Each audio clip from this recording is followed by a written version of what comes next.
Obrigada, Isa e Bia, pela música. Bom, agora estamos gravando oficialmente. Vamos, então, começar a nossa aula sobre construção de grupos políticos e a formação de bases de apoio. E eu queria agradecer imensamente, em nome de todo o projeto Gênero e Políticas Públicas no Poder Local da Universidade Federal do ABC, pela presença generosa da Muna Zain e da Priscila Brito, nossas convidadas de hoje, que são duas mulheres que eu admiro imensamente e tenho o prazer de conhecer algumas há mais décadas, no caso da Priscila, e a Muna também já vai fazer acho que uns 10 anos que a gente se conheceu, na época que ainda eu trabalhava em Brasília, então hoje é uma alegria estar aqui com vocês duas, além de estar com as nossas companheiras de curso e jornada, e aquelas que vão nos assistir mais tarde também no YouTube. Então, como vocês sabem, Muna e Priscila têm bastante experiência com a participação, tanto em movimentos sociais como em projetos políticos, candidaturas e mandatos de mulheres. Então, hoje a gente vai poder aprender um pouco com essa experiência, trocar aprendizados e compartilhar, às vezes, também aflições, desafios e, principalmente, soluções para essa reta final agora da pré-campanha e início da mobilização da campanha, em que muitas de vocês estão envolvidas e muitas de nós. A Muna é assistente social, chefe de gabinete da deputada Luísa Erundina e também professora universitária, mas mais que isso, ela, desde a época da prefeitura ainda da Erundina em São Paulo, já atuava à frente também da gestão e tem uma luta histórica em defesa dos direitos das mulheres, em defesa da saúde da mulher, saúde integral, combate à mortalidade materna. Ela que foi, durante muitos anos também, membro titular do Conselho da Condição Feminina em São Paulo, também do Comitê de Pesquisa sobre a saúde da mulher aqui na região, ajudou a elaborar projetos de lei importantíssimos, como o que criou o relatório nosso socioeconômico da mulher, dos investimentos em políticas públicas para as mulheres do governo federal, a lei da brinquedoteca, que fala sobre uma coisa tão básica como a necessidade de ter espaços para acolhimento das crianças nas unidades que têm atendimento pediátrico, mas que, por alguma razão, a gente não sequer pensava nisso antes, e uma das leis que a gente tem também mais importantes ainda hoje, que é a do direito da gestante a um parto seguro, que fala sobre a vinculação, né, das gestantes à maternidade do SUS e a obrigatoriedade do atendimento às mulheres e pessoas gestantes em situação de parto no serviço de saúde, né? Porque até então você podia negar o atendimento a uma mulher que chegasse àquela maternidade e graças à participação de mulheres como a Muna, a gente tem hoje uma legislação que garante que isso não aconteça, embora a gente saiba que ainda são muitos os desafios para, de fato, garantir essa saúde integral e reduzir de forma completa a mortalidade materna. E, para além disso, nós temos também a Priscila Brito, que é formada em Ciência Política pela Universidade de Brasília e mestra em Sociologia e Antropologia pela UFRJ, sempre pesquisando movimentos de mulheres e a atuação política nos espaços de poder, de articulação, de movimentação. Então, tem um trabalho belíssimo, inclusive, sobre as mobilizações da Marcha das Vadias no Rio, e a questão da internet, o que dialoga completamente com o nosso projeto, que tem uma perspectiva de associar a questão do letramento digital, do exercício das tecnologias de informação e comunicação para a cidadania, e justamente os meandros da participação política e como as mulheres podem ocupar esses espaços. Então, Priscila, vou confessar que desde o ano passado já estava querendo trazê-la para cá conosco, e dessa vez temos uma oportunidade perfeita, porque Priscila, ela reúne essa participação nos movimentos sociais, então, na articulação de mulheres brasileiras, foi assessora do CFM também por muitos anos, atua diretamente no Congresso Nacional, acompanhando as tramitações de projetos, incidência no orçamento mulher, enfim, várias outras questões que a gente pode listar, e nos últimos anos tem trabalhado diretamente em campanhas de mulheres, então atuou na campanha da vereadora Marielle Franco, na época mais como apoiadora, né, Priscila falou que estava distribuindo panfletos, assim, mas em seguida entrou como assessora do mandato da vereadora que foi covardemente assassinada em 2018, e também depois se somou ao mandato da deputada Mônica no Rio de Janeiro, que era também assessora da Marielle, Mônica Francisco, e agora atua na coordenação de campanhas pelo Brasil e tem multiplicado um pouco esse saber para permitir que outras mulheres se somem a esse nosso sistema, nosso regime, e transformem de dentro também. Priscila, que, além disso, é uma das integrantes da Universidade Livre Feminista, um projeto incrível que quem não conhece, procure conhecer, botamos os links todos no nosso site, porque é um espaço muito semelhante ao que a gente tem tentado construir aqui no GPL, de realmente construir saberes coletivamente, a partir da experiência das mulheres, unindo academia, movimento social, instituições. Então, a gente hoje vai ter a honra de ter essas duas mulheres incríveis conosco, e espero que seja uma manhã muito proveitosa para todas. Vou convidá-las, então, para começarem as falas de vocês. Temos mais ou menos, pensamos em 20 minutos para cada, em seguida a gente vai abrindo para as perguntas, comentários, mas nosso chat está sempre aberto, se alguém tiver algum comentário também durante alguma das falas, pergunta, pode fazer, que a gente vai lendo por aqui. E é isso. Então, vou passar primeiro para a Muna, a palavra por ordem alfabética. Muna, querida, bem-vinda, bom dia. Bom dia, muito obrigada pelo convite, agradeço demais essa roda de conversa, essa troca de experiência entre mulheres que já têm uma certa experiência, as que estão chegando. Esse encontro sempre é um momento de reflexão, sempre é um momento de saídas, não é?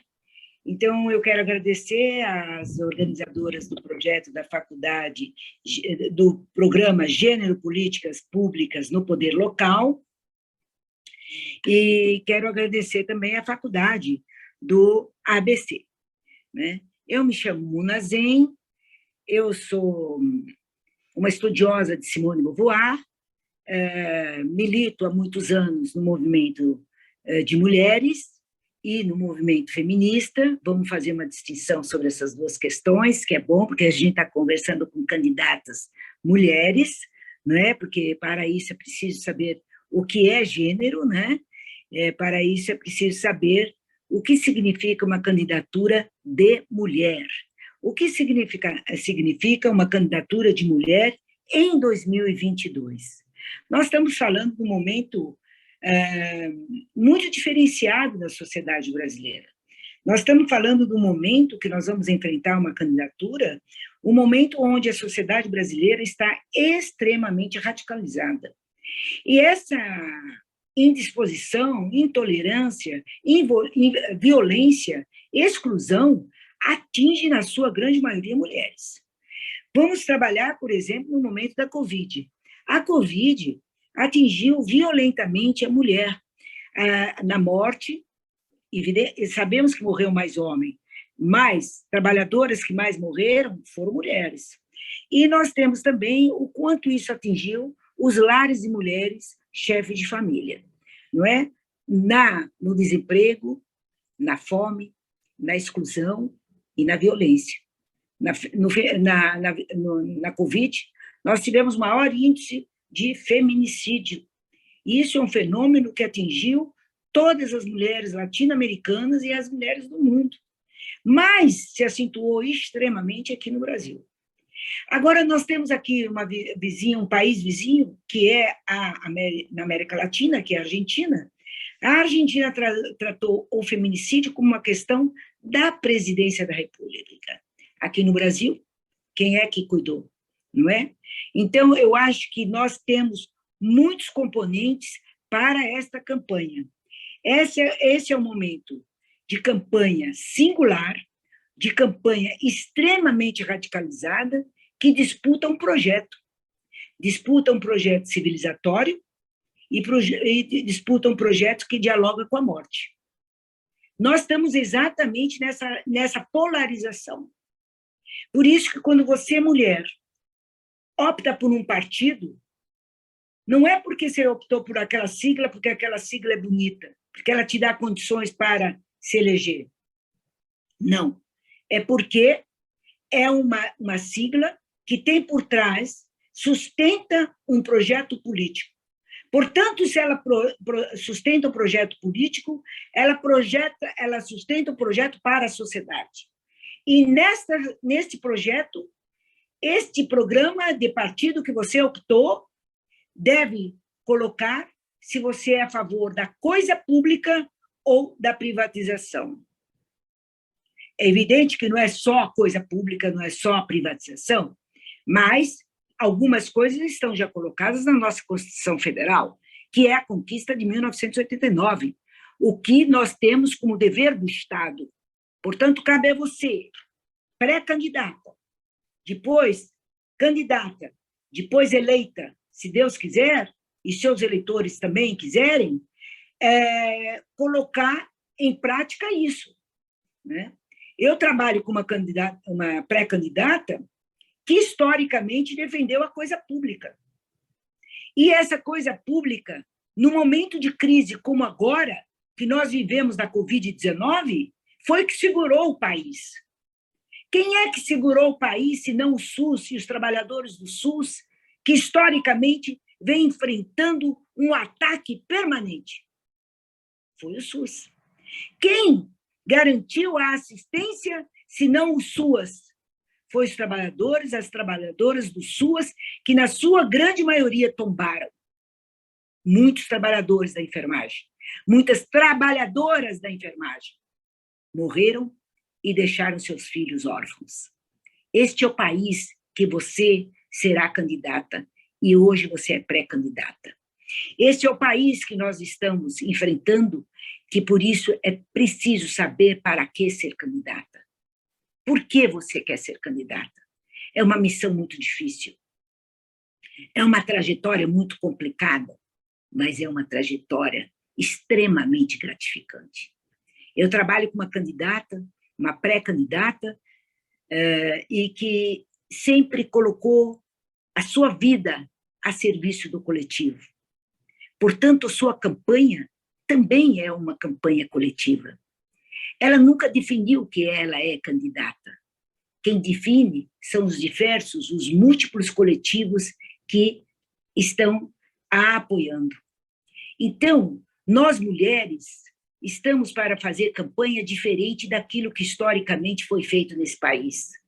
O modelo masculino de campanha não é o modelo que nós devemos nos inspirar, porque o modelo masculino de campanha é um modelo que exclui, que tudo vale, algumas, outras não.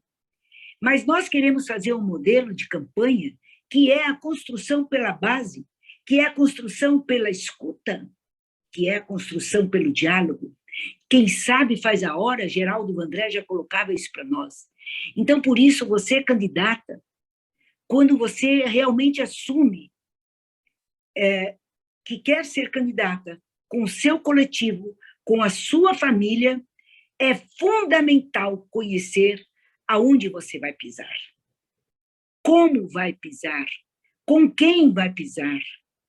É preciso respeitar profundamente as necessidades das quais você vai conhecer no território, que você vai se deparar com a violência, você vai se deparar com a fome, você vai se deparar com desemprego, você vai se deparar com feminicídio, você vai se deparar com machismo.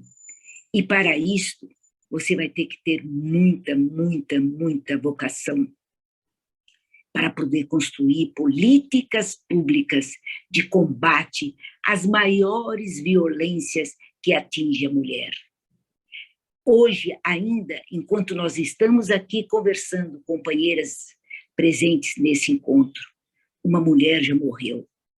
Em cada hora que a gente conversa, uma mulher está morrendo no seu lar, onde ela divide o seu afeto com o pai dos seus filhos. Então, é essa realidade que nós vamos enfrentar.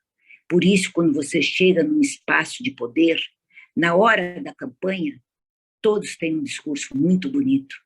Tem um discurso de proteção ao idoso, de proteção à criança, de proteção, de combate ao racismo, de combate à homofobia, de combate a tudo. Mas quando está com o poder da caneta, esquece de fazer uma casa-abrigo, esquece de fazer uma casa de passagem, esquece de construir uma delegacia. Por quê? Porque essas mulheres ainda, eu posso dizer, que eu estou lá na Câmara Federal, que muitas mulheres, inclusive tem uma candidata, uma deputada do Estado de São Paulo, que é contra a política de cotas. Que nós mulheres, eu sei que tem uma companheira do CFM aí, nós mulheres, desde 1990, estamos lutando, desde a terceira Conferência Internacional de Pequim, lutando para combater a subrepresentação de mulheres no espaço de poder. Hoje, eu falo para vocês que eu sou uma feminista que há anos trabalho com essa questão e milito nessa questão, sempre defendi mulheres no espaço de poder. Hoje, eu tenho discutido que mulheres, porque para ter mulheres que discutem contra a mulher, a gente tem que discutir melhor essa questão. Então, eu quero dizer que nós vamos trabalhar, vocês, futuramente, eleitas, tenham um olhar, um compromisso, uma construção de base, uma construção pelo território, nunca se afastem da base, nunca se afastem da escuta da base, porque o que dá força para vocês não é o recurso, não é o espaço de mídia, também é, mas não é só. É o vínculo, a credibilidade que vocês têm com os que te apoiam, com a sociedade. É isto que vocês precisam construir, é isso que está em jogo.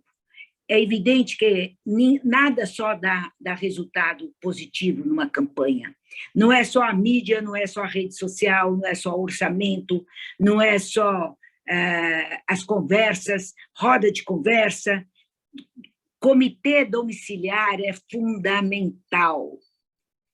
É encontro, face a face. É assim que você faz o diálogo, é assim que você conhece as expectativas, as necessidades, as aflições, as dúvidas, e é assim que você vai construindo o seu futuro mandato. Eu acredito muito neste modelo de fazer campanha. Em 1990, eu construí, inclusive CFM me ajudou muito, um comitê multipartidário de mulheres. Era a unidade de todas as mulheres que estavam dentro de partido, seja qual for o partido, porque ela é mulher. Se ela é mulher, ela vai enfrentar as dificuldades dentro de um partido X ou no partido A. Ela vai encontrar as mesmas dificuldades. Quais as dificuldades que nós detectamos naquele momento? Foi a dificuldade da invisibilidade nos meios de comunicação dos partidos e na divisão do recurso. Com isso, a deputada Luísa Erundina, naquela época, fez uma proposta de lei que todos os partidos políticos deveriam de repassar 30% do recurso partidário para as instâncias de mulher. Não estamos falando de secretarias de mulher, falávamos naquele momento aonde tiver uma mulher nucleada, organizada, um grupo de mulheres teria que repassar 5% do recurso partidário para que essas mulheres pudessem se capacitar, se preparar, se profissionalizar. Naquele mesmo momento, a deputada Luísa Erundina fez um projeto de lei também dizendo que as mulheres tinham que ter 30% de participação nas mídias partidárias, porque eu sei que vocês, que são jovens, que estão aí com 20 e tantos anos, não presenciaram como era a situação das mulheres nos partidos políticos. Nos programas partidários só aparecia homem, raramente aparecia uma mulher. E, com isso, houve uma mudança, e logo em seguida teve uma mini reforma eleitoral que não passou 30%, que o Comitê Multipartidário e a luta das mulheres no Brasil todo reivindicavam, mas passou 10% da mídia partidária e 5% do fundo partidário. O que nós fizemos? Nós arrombamos essa porta. Nós conseguimos isso. Agora cabe a todas nós, dentro de partido, fora de partido, reivindicaram para ampliar isto. Agora, há uma questão, companheiras, que vocês serão candidatas e coordenadoras de campanha. Hoje há lei. Os partidos não podem mais burlar a lei. É preciso reivindicar na integridade o quanto o partido tem que passar para as candidaturas mulheres, quanto tem que passar para as candidaturas negras e quanto tem que passar para as candidaturas masculinas. Então, isso é uma transparência que nós temos que exigir e a aplicabilidade destas conquistas que nós fizemos no decorrer dessas últimas 3 décadas ou 4 décadas. Dito isso, eu fiz questão de colocar que a mulher tem que fazer uma campanha diferente do homem. E aí que está a força, aí que está a diferença, aí que está a expectativa. Nós vamos viver um momento radicalizado. Vocês têm que preparar muito as pessoas que vão apoiá-las para que elas não entrem em bola dividida, não enfrentem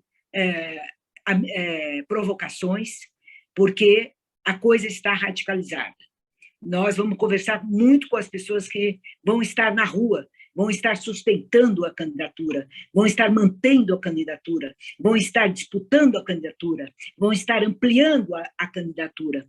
Mas essas pessoas têm que estar muito serenas, têm que estar com diálogo, porque o diálogo é uma forma de resistência. Não entrem em provocação, não entrem, porque nós vamos sempre perder, porque nós não dialogamos com a violência, nós não dialogamos com a violência, nós dialogamos com a vida, com o respeito, com as diferenças, nós dialogamos com sonhos, com as liberdades. Nós não vamos aceitar nenhum tipo de preconceito, a questão racial, a questão sexual, a questão da idade.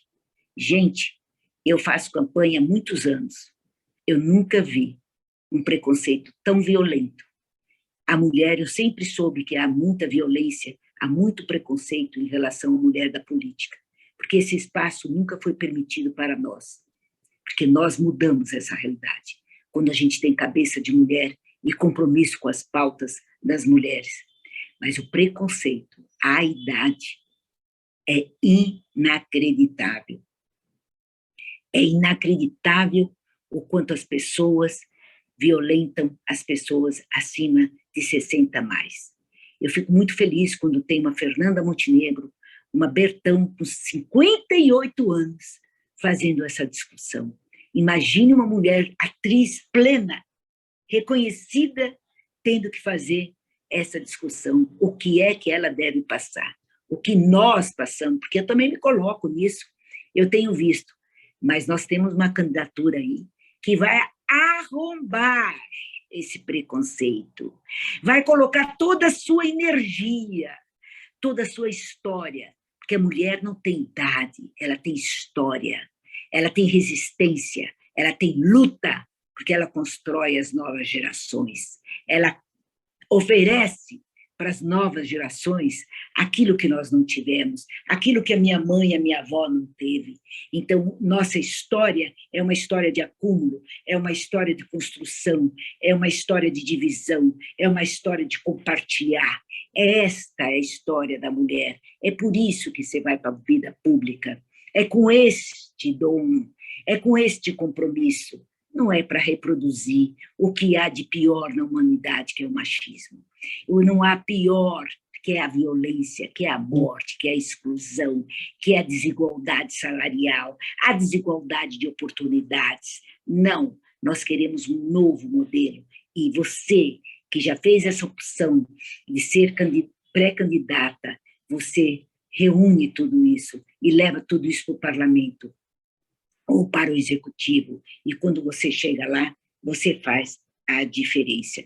Eu quero dizer que eu trabalho com uma das piores chagas da sociedade, com uma das piores dívidas da sociedade em relação à mulher, que é a mortalidade materna. Minhas colegas que estão aqui nessa rede, de 100% de mulheres que morreram de Covid no planeta, no mundo, 80% dessas mulheres são brasileiras. Olha a tragédia, olha a tragédia. Olha quantos órfãos nós teremos, e são mortes evitáveis. Mortes que não precisavam morrer, como na Amazônia, por falta de ar. A Amazônia é o pulmão de oxigênio do planeta. E aqui, as mulheres e os homens morreram por falta de oxigênio. Uma outra, e eu quero dizer que aqui tem a lei da Luísa Erundina, que eu acho que vocês deviam de usar demais na campanha, para preparar as pessoas, fiscalizarem isso.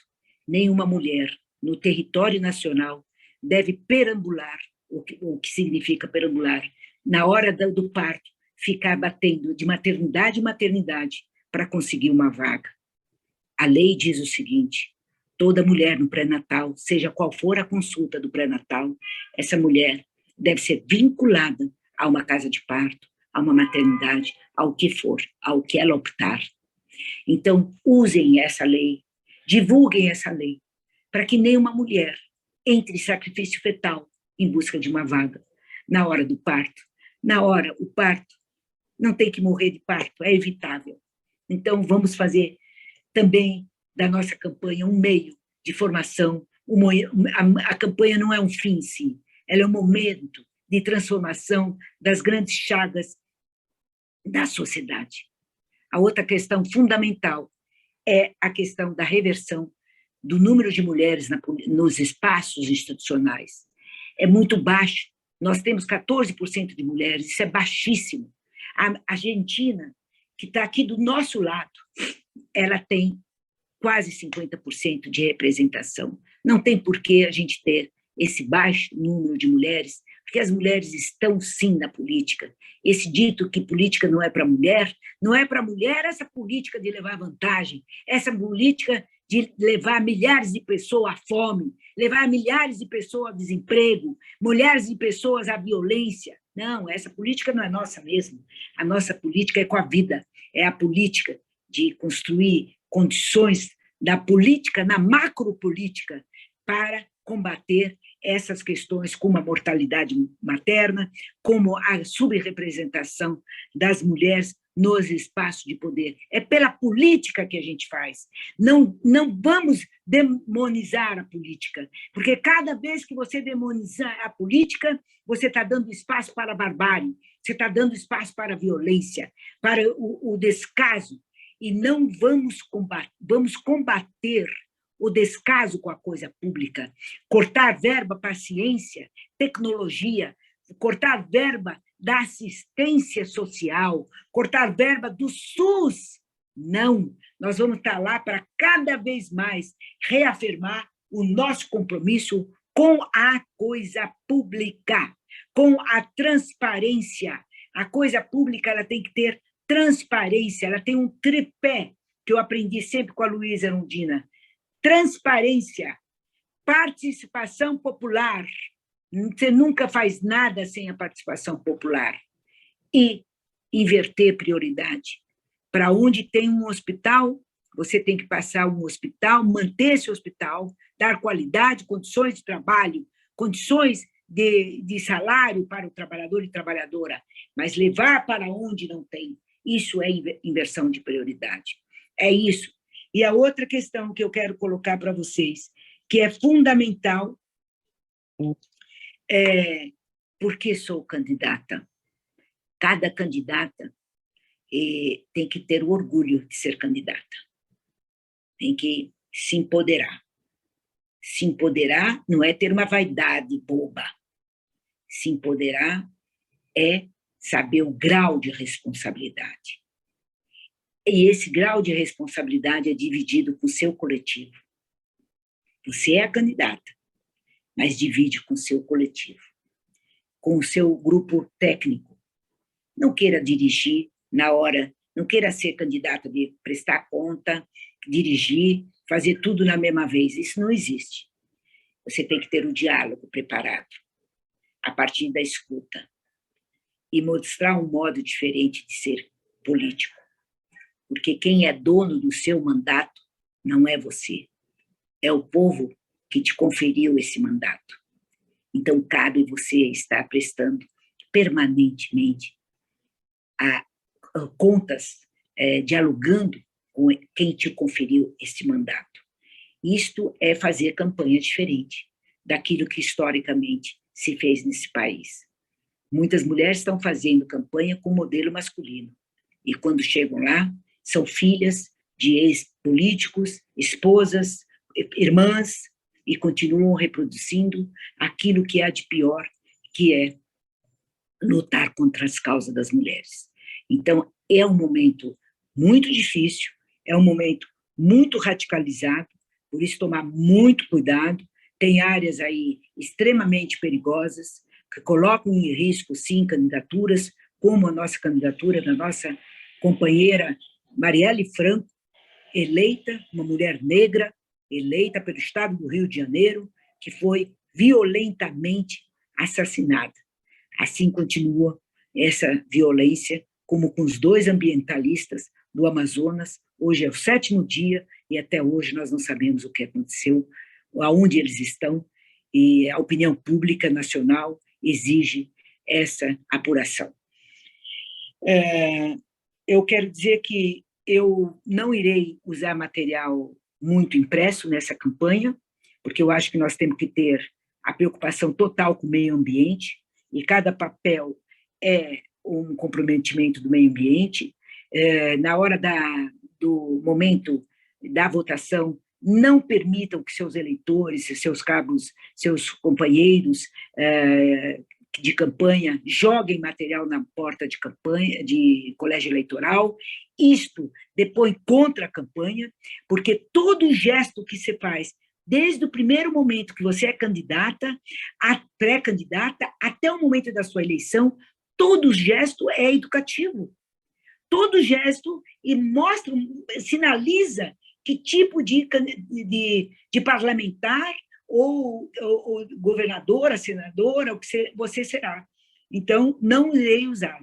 Eu não sei se eu posso mostrar um material que eu vou usar na candidatura nossa aqui. Pode sim, Muna. Vai estar com a foto da minha candidata. Qualquer coisa a gente pode editar no vídeo, a gente pode tirar no vídeo do YouTube. Nós vamos usar um único material, pequeno, mais por causa da cédula. E o resto nós vamos usar tudo virtual, né? Esse será o tipo da nossa campanha. Muito preocupado com o meio ambiente, não vamos entrar nessa neurose que precisa tanto para lá, tanto para cá. Evidente que eu quero dizer que cada candidatura é uma candidatura. Cada candidatura tem a sua particularidade, mas todas convergem no único compromisso, que é manter a democracia, manter a coisa pública, manter a transparência e dialogar permanentemente com seu eleitor e eleitora. Então, eu quero desejar muito boa sorte. A campanha começa quando você apresenta uma carta por que você é candidata, e essa carta, na sua grande maioria, no nosso caso, na campanha que eu coordeno, essa carta vem da candidata e esta carta vem do grupo de apoio. O grupo de apoio, no nosso caso, nós temos um grupo de apoio na educação, na saúde, na assistência, na mobilidade, não é? No território, eles se unem e eles definem para que essa candidatura, o que eles esperam dessa candidatura e como eles vão estar envolvidos nessa candidatura. Esse é o primeiro momento. Isso, você se apresenta para a sociedade. Mas eu quero dar um alô aqui também. A minha experiência diz: o primeiro grande momento é quando você dialoga dentro da sua família. As mulheres, quando são candidatas, raramente seus parceiros irão acompanhá-las. As mulheres, quando os maridos são candidatos, as mulheres acompanham. A gente tem presenciado muito isso, e as mulheres vão muito só nas campanhas. Por isso que é bom essa conversa. Você faz a primeira conversa com o seu núcleo familiar, com o seu núcleo de trabalho, com o seu núcleo de convivência religiosa, cultural, de vizinhos, vizinhas, não é? E depois você entra com o seu grupo dentro da instância partidária. E quando você chega na instância partidária, é preciso se posicionar. É preciso estar muito atenta, se firmar como um sujeito político, se firmar como pré-candidata, porque essa coisa de achar que nós estamos lá só porque nós somos mais um ou mais uma, isso já passou, porque nós já tivemos as nossas mulheres que arrombaram a porta dentro dos partidos políticos, né? Muitas mulheres, Benedita da Silva, né? Maria do Rosário, a própria Marielle, Luísa Erundina e outras. Então, nós temos que pegar a Mônica Seixas, que eu sei que vai ter uma assessora dela aqui, e então aproveitar isso e ampliar isso, até que um dia que nós possamos chegar à paridade dentro dos partidos políticos, onde nós tenhamos 50-50, 50-50, e quando nós vamos ter também 50-50 no parlamento. Não é possível nós termos uma bancada de 15% de mulheres. E isso nós vamos disputar com os homens, companheiras. Quando entra uma mulher, sai um homem, é lógico. Mas por quê? Porque nós queremos a democracia. E a democracia é como um corpo de um avião. Vocês já viram o avião voar com uma asa só? Não. O avião precisa do equilíbrio das duas asas. E hoje não só do equilíbrio das duas asas, hoje dos múltiplos gêneros. Então, nós queremos isso, representação dos trans, dos LGBTQI, dos negros, do ribeirinha, do indígena, dos quilombolas, das mulheres, não é?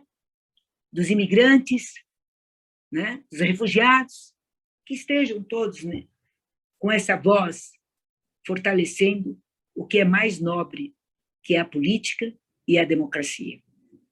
Então, eu fico por aqui, desejando muito sucesso a todas aqui participando, parabenizo demais a oportunidade desse projeto, desse diálogo, né, tão oportuno, tão necessário, porque eu sou de uma geração, companheiras, Mel sabe disso, de uma geração que eu peguei uma mulher candidata na rua, com a bandeira lilás, linda. Vocês sabem por que nós usamos lilás? Muito porque no dia que mataram as mulheres em New York, numa tecelagem, essas mulheres que foram asfixiadas por reivindicar a redução da jornada de trabalho, essas mulheres estavam tingindo um pano lilás. Por isso que nós usamos o lilás, que é a cor que identifica a luta das mulheres e do feminismo. E ela estava com a bandeira e ela não tinha sequer registrado a sua candidatura. Isto acontece. Então, para isto, nenhuma mulher solta a mão da mulher, de outra mulher. Para isso, nenhuma mulher pode ser concorrente de outra mulher. Nós temos que nos unir, nós temos que apostar na outra candidatura. E se nós pudéssemos e podemos criar uma assessoria coletiva para todas as mulheres, nós vamos potencializar as candidaturas de mulheres. E vamos reduzir os custos, que são muito pequenos para as mulheres. Então, uma assessoria coletiva, jurídica, contábil, de mobilização, de agenda é muito difícil, de agenda tem que ser individualizada para cada candidata. Isso eu até me disponho a um dia discutir um pouco o modo de fazer campanha. E aí a gente pode mostrar e confirmar o nosso modo de fazer campanha. Então, ninguém solta a mão de ninguém, rumo à vitória, rumo ao desafio, mas muito pé no chão. Muito pé no chão, porque nós estamos num momento muito difícil da sociedade. Nós estamos disputando um projeto para essa sociedade, que é o projeto de fortalecimento da democracia no nosso país. Muito obrigada às coordenadoras desse evento, as que estão participando, me coloco à disposição. Nós que te agradecemos, Muna, estamos todas aqui, como a Arlene, nossa coordenadora, a Arlene Code, batendo palmas Vou aproveitar, inclusive, para ler algumas falas que deixaram aqui no comentário, te agradecendo, né? Então, a Salete Ramos já te deu bom dia, falou que é muito bom revê-la, como sempre emocionante e verdadeira a sua fala. A Cláudia Gamberini Mardones falou que o coletivo de bordados políticos Linhas do Mar, de Caraguatatuba, está com a campanha Dias Mulheres Virão, justamente para conscientizar a importância de elegermos mais mulheres, mas que sejam mulheres progressistas. A Yara Olegário, que é nossa também coordenadora regional do projeto e co-vereadora em Ribeirão Pires, escreveu, né, que devemos muito a Erundina pelas conquistas pelas mulheres na política. Se não fosse ela, hoje não estaríamos aqui numa universidade federal discutindo isso. Andréa Saraiva, do Projeto WASH, nosso parceiro do programa, também escreveu que a Erundina é uma entidade, a parlamentar que exerce o papel legislativo, exerce mandatos exemplares para a cidadania ativa, transparência, participação popular, bem antes da discussão sobre o parlamento aberto, é nosso farol. Meire Terezinha falou que a Erundina também representa, que nos partidos políticos nem sempre acontece o diálogo com as mulheres. Salete Ramos falou que a Erundina é sinônimo de luta e esperança, que representa a dignidade e o respeito à coisa pública, e que como o machismo ainda está muito forte, né? A Arlene escreveu que está se sentindo representada pela sua fala, e Ivone escreveu também inspiradora a sua fala. Muna, muito obrigada pela clareza e partilha, e todas estão falando aqui como foi sensacional. Então, faço eco a essas palavras, tenho certeza que daqui a pouco a gente vai continuar o diálogo e temos aqui a experiência de muitas que são candidatas, algumas eleitas, outras coordenadoras de campanha ou apoiadoras, e que gostariam muito de compartilhar com você também e te ouvir mais especificamente sobre alguns assuntos. Então, agora vou chamar a Priscila para dar continuidade a essa fala também, e Priscila que atualmente está participando de campanhas de norte a sul do país, então tenho certeza que vai poder trabalhar com essa riqueza também, porque a gente sabe como é diferente cada contexto, você fazer uma mobilização, fazer diálogo. Tem contextos em que mais cedo a gente falava com a Hanna Pereira sobre orçamento, financiamento de campanha. Ela falava de uma campanha no Amazonas, por exemplo, que só para você começar uma campanha precisava de R$ 1 milhão para você investir em transporte de avião por causa da geografia dos rios. Então, uma campanha a deputada federal. Então, Priscila, eu sei que também pode falar bastante dessa diversidade do Rio de Janeiro, Brasília, Centro-Oeste em geral, Nordeste, e te agradeço mais uma vez, Pri, por estar aqui conosco. Te passo a palavra, querida. Mel, obrigada, muito obrigada mesmo. Eu estou muito honrada de estar nessa mesa, de ter ouvido a Muna. Eu estou um pouquinho rouca, gente, vocês vão me ouvir mais rouca do que o costume aqui, mas é porque eu peguei uma gripe do caminho de São Paulo para cá. Vocês vão ouvir os passarinhos no fundo também, que eu estou na casa da minha mãe, tem um viveiro, e aí dá para ouvir eles no fundo. Queria agradecer a Mel pelo convite, pela apresentação carinhosa também. Às vezes nem eu consigo organizar a minha trajetória de um jeito assim linear. Você fez isso com tanto carinho, com tanto cuidado. Muito obrigada. Muito obrigada, Muna, por todas as palavras, por todo o contexto que você trouxe. O que vocês constroem no mandato da Erundina é uma referência para todas as mulheres na política. A Erundina foi uma das primeiras pessoas que segurou minha mão quando eu estava começando no CFM a fazer os debates sobre reforma política e sobre orçamento, e dá para ver que é a construção de vocês ali em torno da figura, de tudo que a Erundina também simboliza em termos de luta pela democracia, né? Que tem a ver com o nosso campo mais amplo, assim, que dá muito orgulho ver ela até hoje ali, resistente, seguindo firme, e tenho certeza que vai continuar sendo inspiração nesse próximo mandato. Queria agradecer também à universidade, à galera do curso que constrói o curso. Fico muito feliz, assim. Esse ano eu tirei para mim que eu ia fazer questão de construir, estar perto e apoiar esses espaços de formação, de fortalecimento das candidaturas de mulheres, porque eu acho que é uma necessidade urgente a gente se organizar coletivamente, se preparar para esse contexto tão duro que vão ser as eleições desse ano. A Muna colocou um pouquinho já alguns pontos que eu pensei em trazer, que é a preocupação de todas nós com o contexto pós-pandemia, né? Tudo que a gente viveu em termos de coletividade com o processo da pandemia, que teve a ver com a restrição do nosso trânsito pelos espaços públicos, que teve a ver com morte de pessoas queridas, o medo, as consequências econômicas que a pandemia trouxe, que teve impacto direto nas nossas vidas, no preço das coisas, na forma como a gente enxerga o mundo e a nossa sociedade, teve um impacto muito profundo. E enfim, a perda dos profissionais de saúde, tudo que a gente viveu nesse contexto e que, de alguma forma, reverbera nesse pré-contexto eleitoral e, com certeza, vai reverberar no contexto eleitoral. Eu estava no encontro semana passada, uma atividade sobre análise de conjunturas feministas e tal, e uma das participantes trouxe uma coisa que eu também não tinha pensado muito. Eu vinha pensando esse contexto muito a partir da lógica da violência política, que foi uma coisa que a Muna colocou, né? Como vai ser difícil a gente enfrentar esse contexto polarizado como está, e com o bolsonarismo ainda muito forte socialmente como está.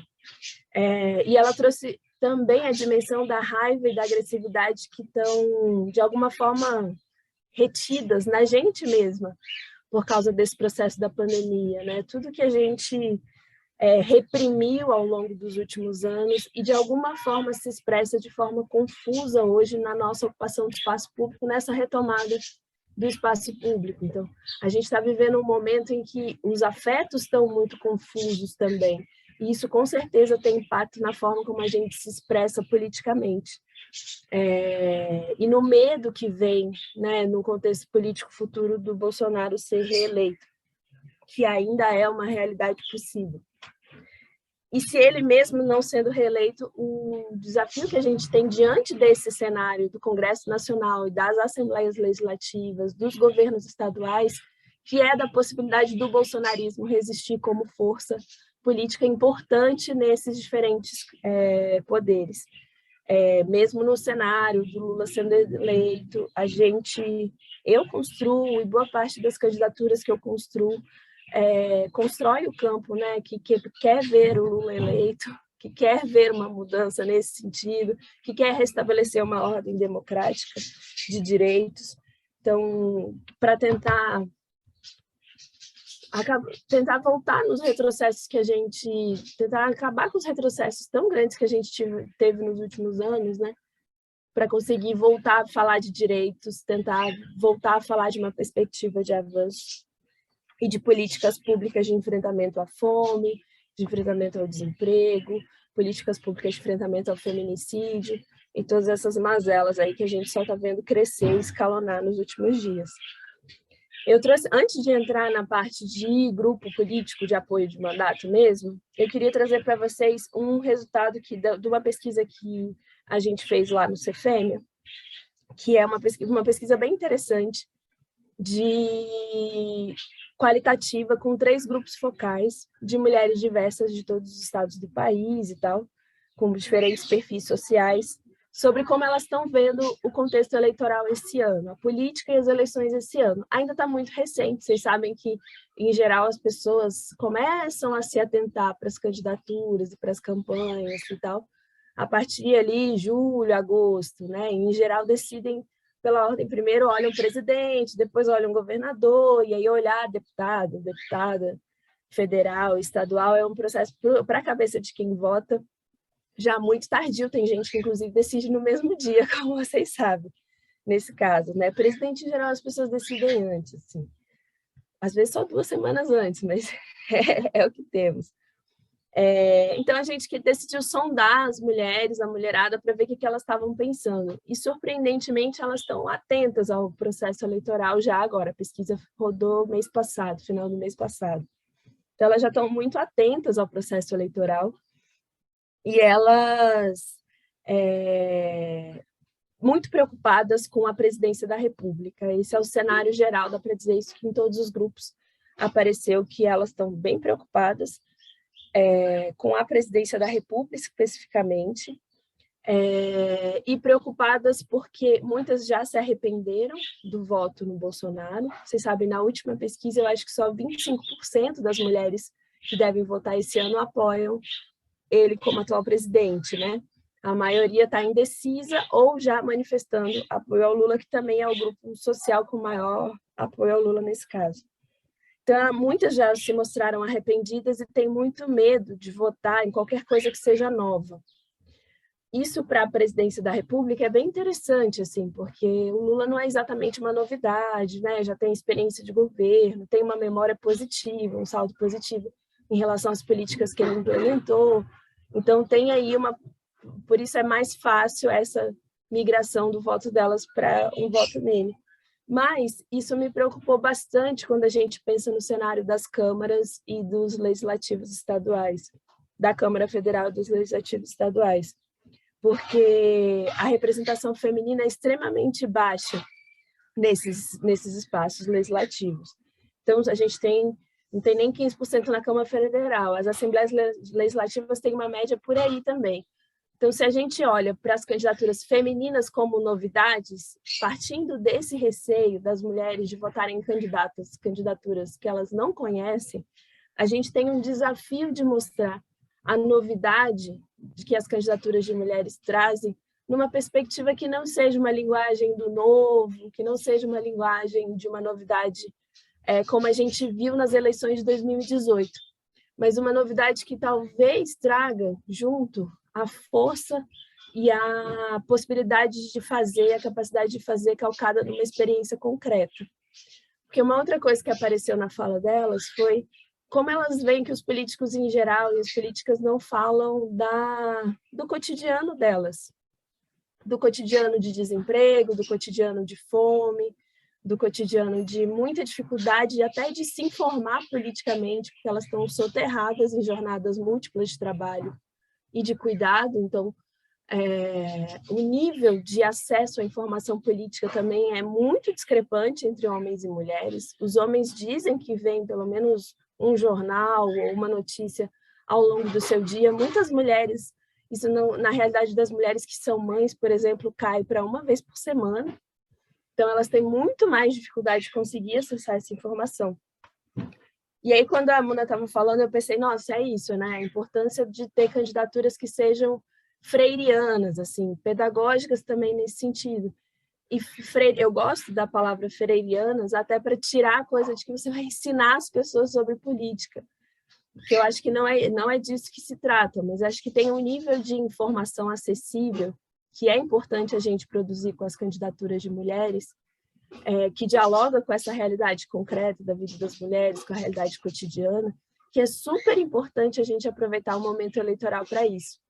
Teve uma época que eu estudava mais antropologia política, alguns antropólogos políticos chamam as eleições de momento da política, que para muita gente as eleições são o único momento real assim que elas entendem, que as pessoas entendem que elas estão falando de política, que elas estão falando de candidaturas, que elas estão falando de direitos, que elas estão falando de orçamento e tal. E a gente pode pensar, significa que a política não está presente no cotidiano delas? Não. Significa que elas não se interessam por isso? Não necessariamente. Mas é um momento que elas têm muito acesso à informação, inclusive, às vezes de forma superficial e precária, mas é um momento em que ali tem propaganda eleitoral, tem discussão sobre programa, tem as TVs cobrindo, panfleto na rua, coisas circulando na internet. Então, é um momento que elas estão atentas e mais receptivas para falar desses assuntos. E para as mulheres, apesar de tudo que a gente tem feito, tudo que aconteceu nos últimos anos, essa falta de diálogo sobre a realidade delas ainda está muito presente. E uma última coisa, a pesquisa, a gente vai lançar a pesquisa daqui a 2 semanas, então eu vou mandar para vocês, a Mel pode mandar para vocês no grupo. O último ponto assim, que eu queria trazer é de que as mulheres veem ainda o feminismo como uma força política muito agressiva. E elas ainda veem, elas atribuíram a percepção da maior parte delas sobre o ele não. É que o ele não foi uma campanha eleitoralmente interessada, porque só atingia um candidato, não atingia todos, e que o feminismo ainda é visto como uma força que muito agressivo, que não dialoga tanto com a realidade das mulheres e ainda é um movimento de mulheres brancas universitárias. Assim, as percepções gerais dos grupos, mais gerais, assim, né, em termos de quantidade mesmo. Lógico que teve discordâncias dentro dos grupos, mas essa é uma coisa que apareceu muito forte. E eu acho que esse desafio se coloca para a gente, que é como, a partir da perspectiva feminista, a gente dialoga com os problemas que estão na ordem do dia, né? A fome, a miséria, o desemprego, tudo isso que a gente tem vivido. O saldo desses 4 anos de governo Bolsonaro, que são terríveis. Os retrocessos nos temas como a mortalidade materna, que a Muna trouxe, mas também no enfrentamento à violência, de modo geral, com uma desestruturação completa da política pública a nível nacional. A gente teve retrocessos gigantes na política de atendimento às mulheres em situação de aborto. Vocês viram, saiu cartilha essa semana sobre isso, colocando que o aborto é crime em qualquer ocasião. Então, a gente agora, todas as mulheres que dão entrada no serviço público de saúde, o registro delas abre uma notificação para a polícia, né, de que elas estão em situação de abortamento. E há uma orientação para os profissionais de saúde recolherem tudo, pode ser tido como prova, para caso a situação de violência que ela sofreu seja contestada e aquele aborto seja considerado ilegal no futuro, né? Então, a gente teve aí 4 anos sem contar as questões de trabalho, enfim, tudo isso, essa desgraceira que a gente vive. Então, falar tudo isso a partir de uma perspectiva de uma candidatura de mulher, né, de candidaturas de mulheres, é um desafio, e tudo isso de uma forma alegre. E quando eu falo alegre, é porque eu sempre lembro de uma coisa que me disseram alguns anos atrás, que o desafio de uma campanha política é você fazer a campanha como se fosse a primeira da sua vida, sabendo que ela é só um ponto da sua caminhada. Que, tipo, você pode, ganhando ou perdendo, aquele é só um momento da sua trajetória política e da trajetória política do grupo que você está construindo. Trazer a alegria nesse contexto é um desafio, mas eu convido toda a gente a pensar, porque tem muita alegria feminista aí para a gente compartilhar, inclusive nesses encontros como esses de hoje, né, que a gente se encontra, que a gente se fortalece, que a gente aprende juntas.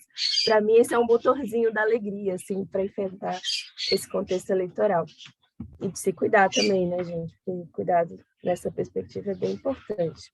Deixa eu ver o que eu tinha. Acho que da coisa do CFM era isso que eu queria trazer para vocês. E aí queria trazer para vocês também algumas coisas sobre grupo político mesmo. Foi mais que a Mel tinha conversado comigo. Falei agora da alegria. Eu acho que quando a gente pensa em grupo político, eu vou falar um pouquinho dos diferentes níveis de organização desse grupo político. Mas é importante saber que, apesar da dor e da revolta serem sentimentos que a gente mobiliza muito no nosso fazer político, para pensar em grupo político, a gente precisa pensar em afetos como paixão e alegria.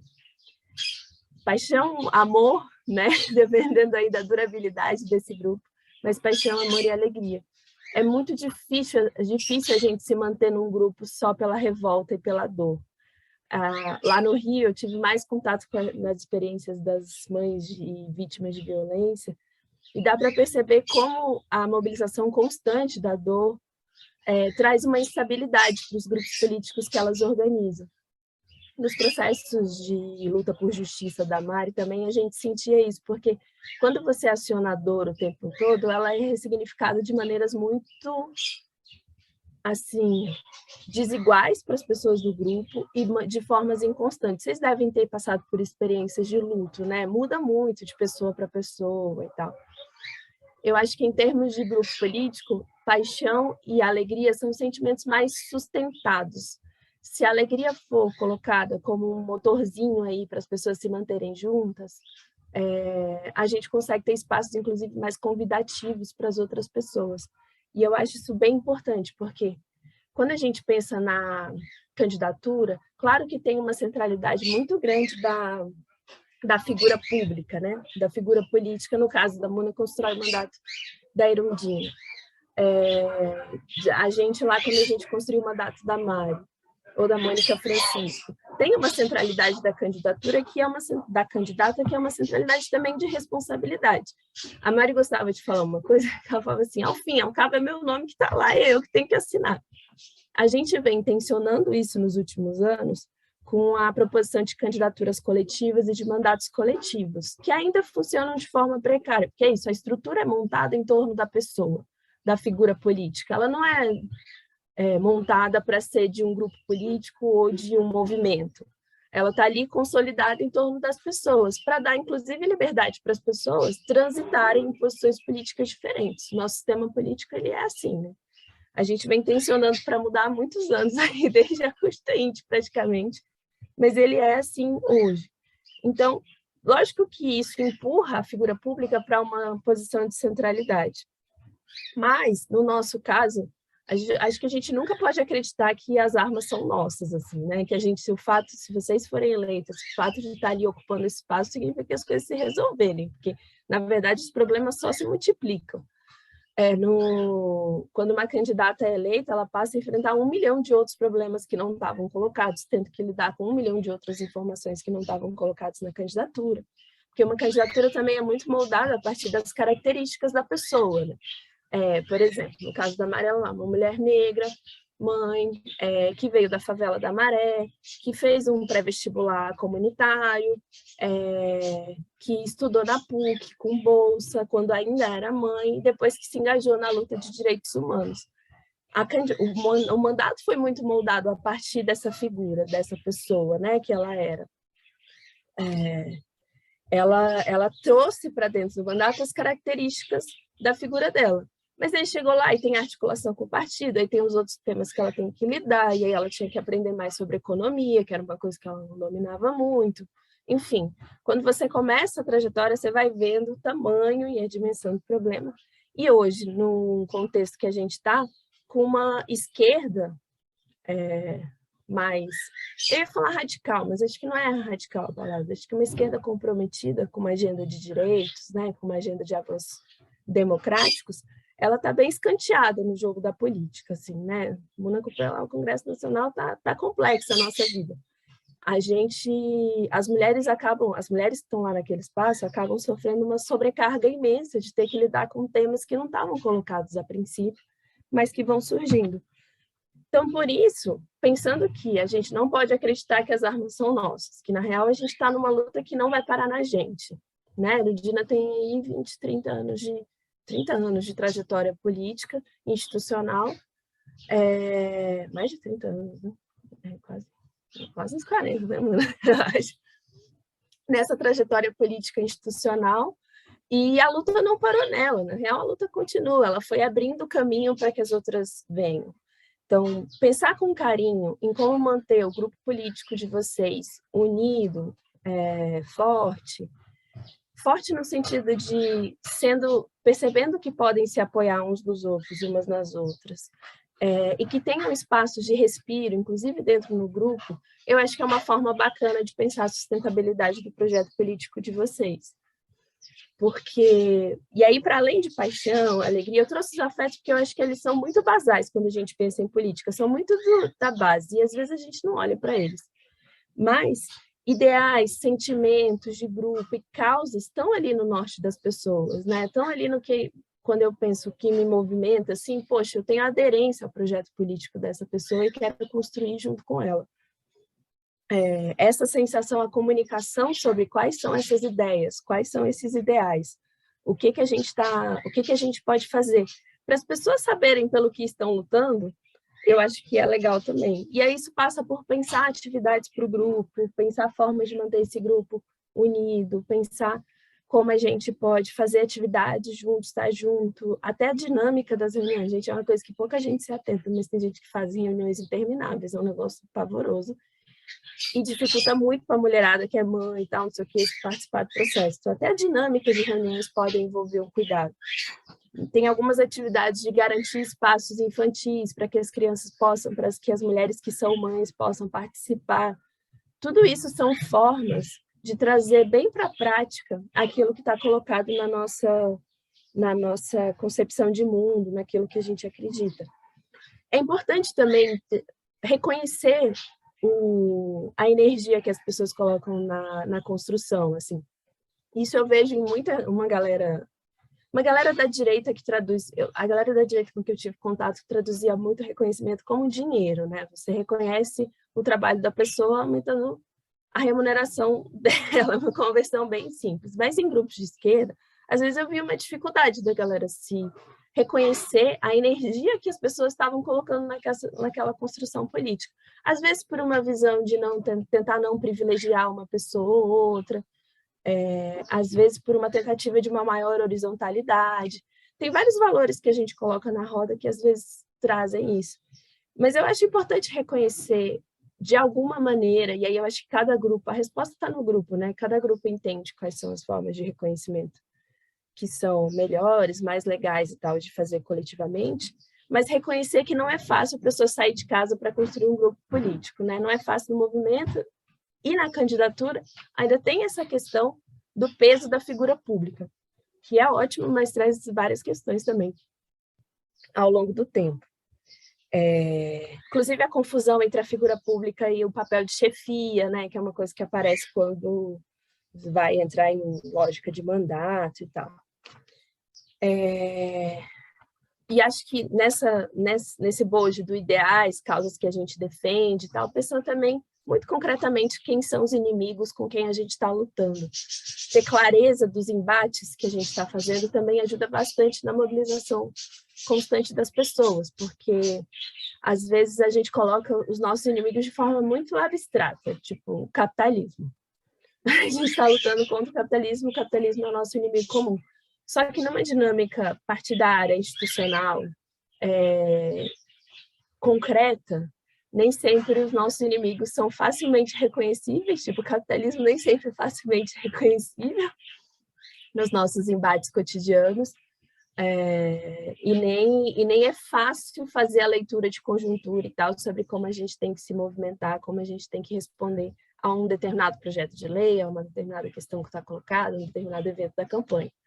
Então, concretizar mais, entender quem são as elites que estão dominando os lugares onde vocês estão, quais são os grupos de direita, como eles se organizam, quem são os grupos que mais afetam as pautas de vocês, por exemplo. No Rio de Janeiro, colocando a questão da violência, né? Em determinado momento, tinha um discurso de que a polícia era a principal responsável pela violação dos direitos humanos. Na prática, isso não é verdade, assim. Lógico, a polícia tem um papel super importante porque ele é representante do Estado, e o Estado armado, que favorece a milícia e todo esse contexto que a gente sabe de violência do Rio de Janeiro, a polícia é o principal agente ali na prática. Mas a polícia é o nosso principal inimigo? Não, né? O inimigo é o Estado, na verdade. Então não adianta ficar só criticando a ação dos policiais. É importante criticar, mas eu acho que um avanço significativo que essa luta teve lá no Rio de Janeiro foi reconhecer também o papel dos policiais, a situação a que eles estão submetidas, e encontrar dentro da polícia, inclusive, interlocutores e pessoas que pensam diferente e que acreditam que a polícia possa ser diferente. Esse é um exemplo concreto, na prática, de como, à medida que a gente vai ouvindo as pessoas, promovendo a escutativa, fazendo grupos de apoio dentro dos grupos com os quais a gente se relaciona, isso ajuda muito e dá mais estofo para a gente para continuar na luta cotidiana. Eu vou tentar encerrar, que eu já sei que eu já passei bastante do que estava previsto, mas queria falar para vocês... Não, tá ótimo, tá no seu tempo, pode ir encerrando com calma. Tá, eu trouxe para vocês, eu não desenhei bonitinho na tela, mas acho que vocês vão conseguir me entender. Eu coloquei vários círculos concêntricos, assim, vários círculos do pequenininho até o mais externo. E aí, do pequenininho, dentro do pequenininho, eu coloquei a candidata, acho que é, né, isso, é a pessoa que assina, no final das contas, tem uma responsabilidade institucional ali, em torno do nome dela. E uma vez candidata, quase sempre candidata, né, gente? Não sei aí quantas candidatas temos presentes no grupo. Uma vez que você se assume assim, é bem difícil sair desse papel, inclusive. Começa a sofrer uma pressão enorme. Tem um grupo político que é o grupo mais próximo da candidata, e aí varia muito de perfil, né? Vocês sabem, tipo, eu tenho acompanhado uma candidatura do PDT, que o grupo político dela é muito a família dela, é uma família grande, que tem uma história na política, e aí os irmãos, os primos, os pais estão muito envolvidos dentro da candidatura dela. Eu falo que esse é o grupo político dela, assim. Tem problemas, questões nisso? Tem, mas acho que é bom reconhecer que esse é o grupo político, até para as pessoas que estão em volta, saberem que esse é um grupo político importante na construção dela.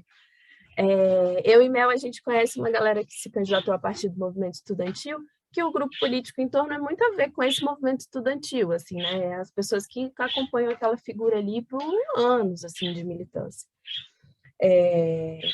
No caso do grupo político da Mária e da Mônica Francisco também, o grupo político mais próximo era muito formado por diferentes pessoas de movimentos sociais que acompanharam, que não acompanharam porque tinha gente mais recente, mas que tinham muita relação com o projeto político delas. Então, tinha companheiras do movimento feminista, companheiras do movimento negro, do movimento de direitos humanos, gente que era de grupos coletivos de favelas. Esse era o perfil, inclusive, da coordenação do mandato dela, da campanha e do mandato dela. Então, tinha um grupo político ali um pouco mais diverso, mas que fazia muito sentido para a construção dela, para o tipo de política que ela queria tocar. E a Amanda falou uma coisa que eu achei bem legal, assim, fale para as pessoas da sua família, inclusive. Como é que se monta esse grupo inicial, né, gente? Falando para as pessoas, alardeando aos 4 ventos, acho que a essa altura do campeonato vocês já fizeram isso, alardeando aos 4 ventos que a candidatura, o que ela significa, quem pode se somar, o que está construindo, e chamar mesmo as pessoas para construir junto. Em algumas candidaturas eu vejo muito também que entra muita gente do partido, né? E depende da estratégia partidária, mas o partido mesmo gira a sua militância interna, às vezes, para a construção das candidaturas.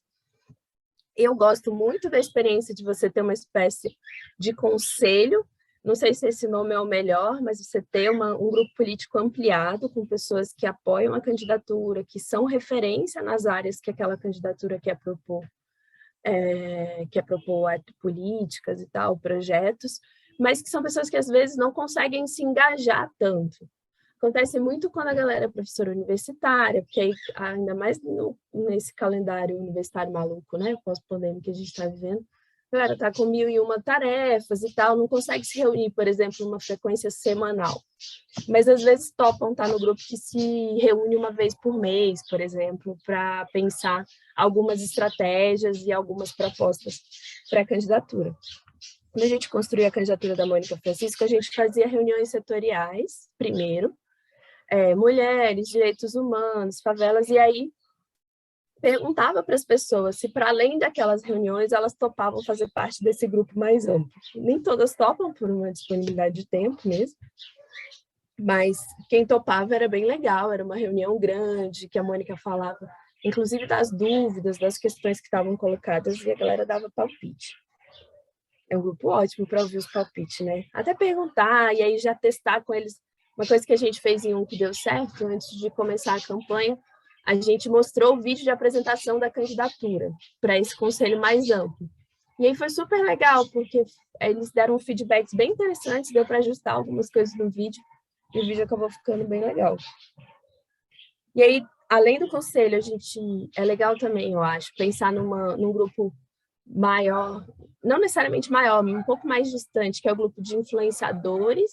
E aí, para quem vive na internet, a gente lembra logo das influências, mas não necessariamente. Eu acho que professores são influenciadores importantes, as dobradas, os políticos que fazem as dobradas com a candidatura também são influenciadores importantes. Pensar em todas as pessoas que a gente conhece, que têm um grau de influência sobre determinados grupos e que podem ajudar a gente, por exemplo, a propagar os materiais da candidatura. Na dinâmica de internet que a gente tem hoje, isso é bem importante. Gente que real pode compartilhar os materiais, os vídeos, as coisas da candidatura e tal, mostrar para as outras pessoas. E aí tem os apoios em geral, né? Aquelas coisas da galera que manifesta apoio quando começa a candidatura. Achei legal ter uma listinha de todo mundo que a gente acha que pode não estar engajado, mobilizado na campanha, mas que quando a campanha for lançada pode eu apoio essa candidatura e tal, a candidatura importante. E aí, isso é bem legal, assim, pensando em dinâmica concreta de botar a candidatura no mundo, isso é bem legal. E pensando que a gente vai fazer uma campanha majoritariamente na internet, que esse é o último ponto que eu queria trazer. Ai, gente, passei muito tempo, foi mal. Mas eu vou encerrar com isso, Júlia, que a gente está fazendo candidaturas com muito menos papel, o que é bom por um lado, porque a gente consegue economizar dinheiro na prática, né? E tem a preocupação ambiental, que a Mona trouxe também. Mas fazer uma campanha na internet exige da gente uma resiliência, que é como a gente extrapola a organização em bolhas em que a internet está organizada hoje. Lá na Universidade Livre Feminista, a gente fala que são os grandes latifúndios de ideias, que até teve um momento na história do mundo, lá em 2000, início dos anos 2000, que a internet era super contra-hegemônica, a discussão de software livre ainda estava muito presente, as redes autônomas eram até consolidadas na internet e tal. Hoje, o que existe de organização mais autônoma na internet está na Deep Web. Inclusive, o bolsonarismo se organiza principalmente por lá. Que é uma forma de organização da rede que eu acho que poucas de vocês devem ter acesso. Em geral, a gente tem muito pouco acesso à Deep Web. Assim. A gente lida com a internet, essa internet que a gente abre o computador e vê ali os navegadores, os aplicativos e mexe e trabalha a partir deles. A dinâmica que a gente vê da internet hoje, que a gente interage, são as dinâmicas das grandes plataformas, que são esses grandes latifúndios de ideias. Essas grandes plataformas, elas já têm uma estrutura que impede o debate político de acontecer em profundidade e de que as ideias circulem fora das redes que vocês já conhecem, que são essas que a gente chama de bolhas. Eu ia falar, como é que a gente rompe com isso? Quem dera eu tivesse a resposta de como a gente, né, burla isso, lida com isso e tal. O que as pessoas estão fazendo hoje? Se aproveitando de uma ferramenta como a do WhatsApp, para quem, né, quer fazer campanha mais na internet.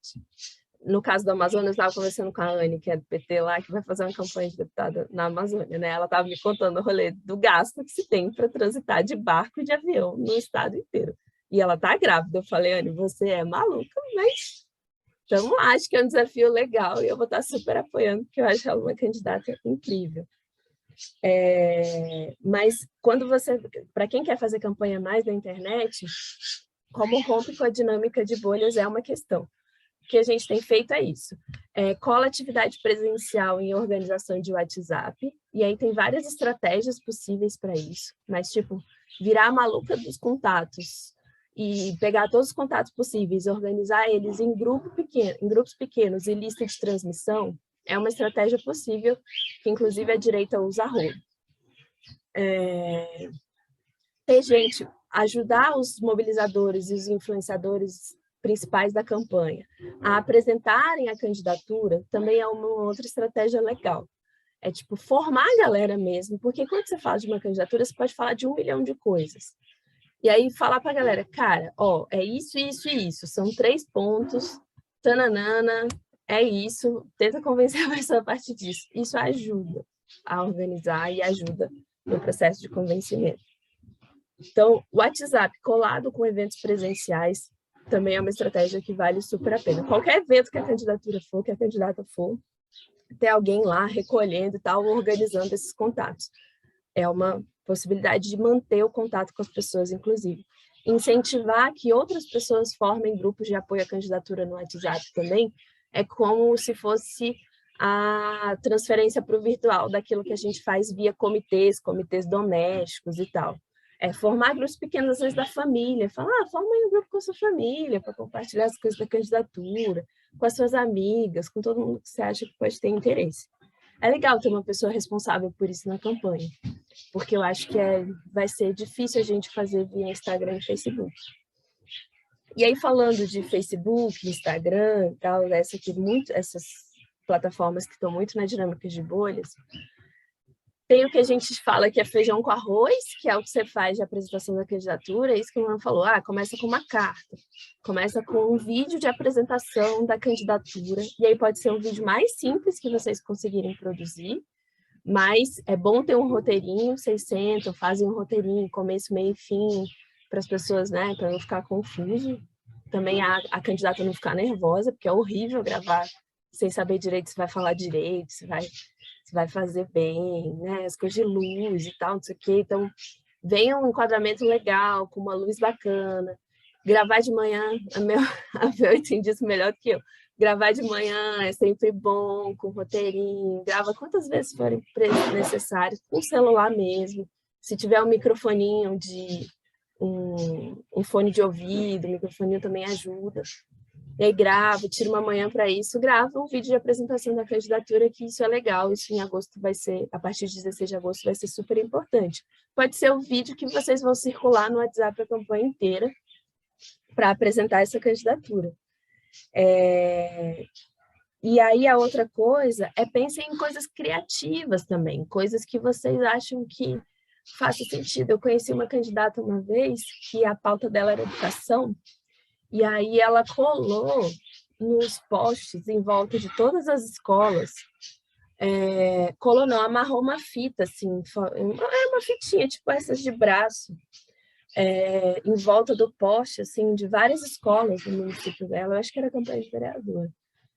Vários postes, assim, e aí falava assim, você, professor, que é indignado que está indignada com a educação como ela está hoje, e quer conversar sobre isso nas eleições esse ano, manda mensagem para mim. E aí tinha, cara, nisso ela mobilizou umas 200 pessoas ali, 200 professores, 200 professoras, que estavam bem indignados com como as coisas estavam acontecendo. Lógico que as pessoas foram saindo ao longo da campanha e tal, mas foi uma forma de sensibilizar um grupo inicialmente de professores que podiam colaborar com a campanha dela.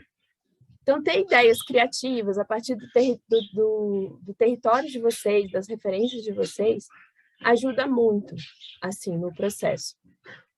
E aí, para fechar, não tem tanta diferença, assim, do que a gente faz no presencial para o virtual, porque, ao fim e ao cabo, mesmo quando a gente esteja lidando com uma comunicação mediada por algoritmos e mediada por robôs, ainda são sobre pessoas, e ainda é sobre falar com pessoas.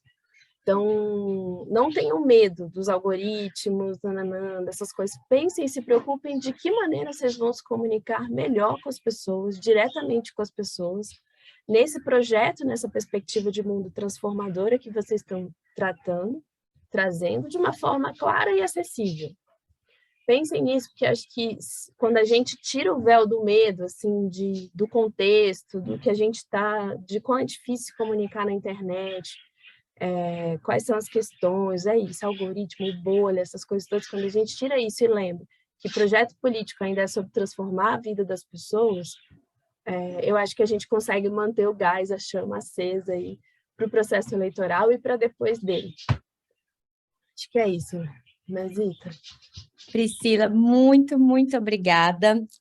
Inclusive, vou aproveitar a deixa para te agradecer também por nos colocar em contato com a Luna Costa e a Richelle Dantas, que vão justamente na semana que vem e na seguinte ser responsáveis por dar a oficina sobre comunicação eleitoral e marketing político. Então, vão ser 2 encontros que a gente vai ter especificamente sobre isso, para detalhar todas essas dicas que a Priscila falou, que a Priscila fica jogando para mim, mas, na verdade, ela já nos últimos anos tem uma experiência vasta com comunicação também de campanhas.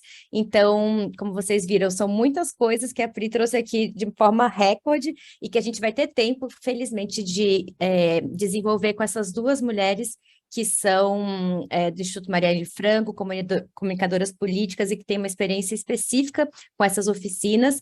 E a gente vai ter uma inscrição, inclusive, exclusiva para esses 2 encontros. Quem já está inscrita não precisa se inscrever de novo, mas é uma oportunidade para vocês chamarem pessoas que não puderam acompanhar o curso inteiro e que quiserem se somar. Então, hoje, depois da aula, a gente já vai mandar no grupo do Telegram, vai estar no nosso Instagram também, no blog, para vocês divulgarem para suas amigas, inclusive Priscila, Muna, que quiserem divulgar para pré-candidatas ou pessoas interessadas, vai ser aberto e vai ter um certificado também de extensão da UFABC E aí, agradecer muito a Priscila, que muito generosamente nos colocou em contato com Rit e Luna para essas próximas semanas.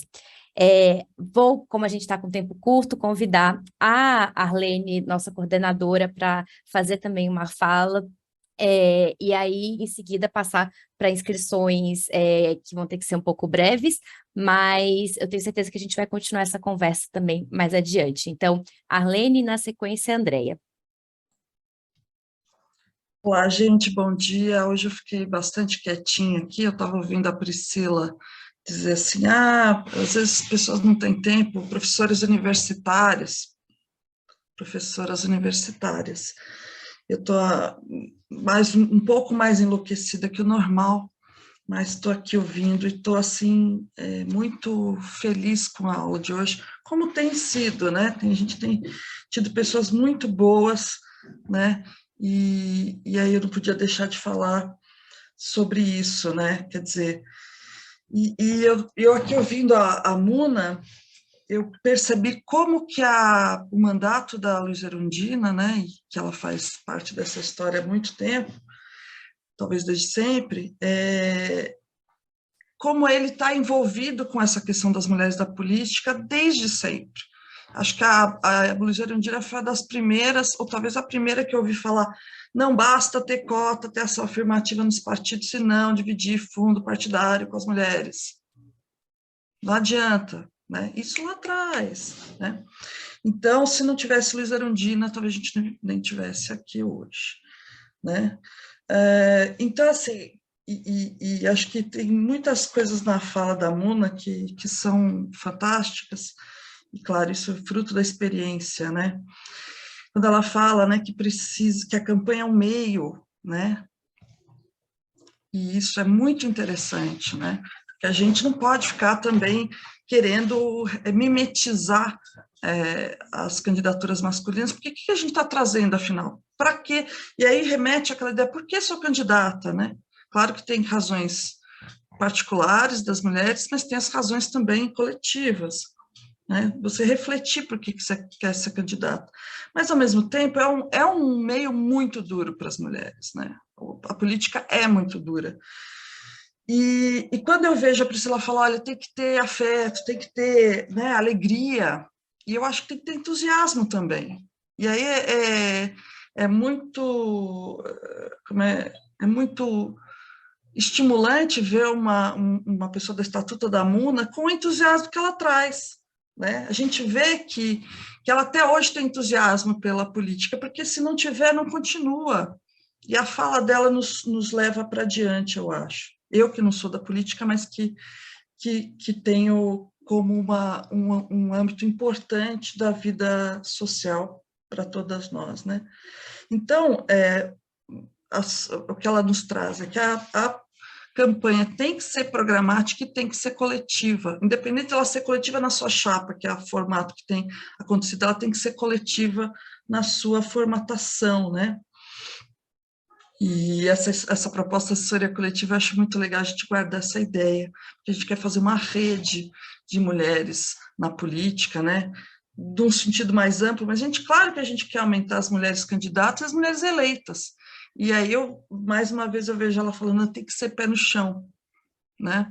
Não adianta ter entusiasmo, ter programa, ter grupo, e não ter também pé no chão de saber que tem que ter fundo eleitoral, tem que ter fundo para ser candidato, tem que saber depois prestar conta para não levar rasteira, como disse mostrou a primeira parte da nossa aula, que era uma coisa bem objetiva, do tipo, e o resumo da nossa convidada foi muito legal, falou, a gente vai falar de grana, precisa falar de grana, a gente muitas vezes, como mulheres, a gente é levada a não falar disso, né? E a gente se ferra, porque a gente fica sempre sentindo, eu sou voluntária, sou sempre, digamos, estou pela causa. Nós temos que estar pela causa, e a Priscila fala, na direita, reconhecimento é financeiro, mas a gente também vive numa sociedade que tudo se move por dinheiro. Se não tiver dinheiro, não tem campanha, né? Então, a gente precisa ter tanto esse lado do compromisso, né, e muitas vezes de trabalhar pela causa, mas também ter pé no chão e não deixar passar os recursos que devem ser das mulheres também, não só das candidaturas masculinas, né.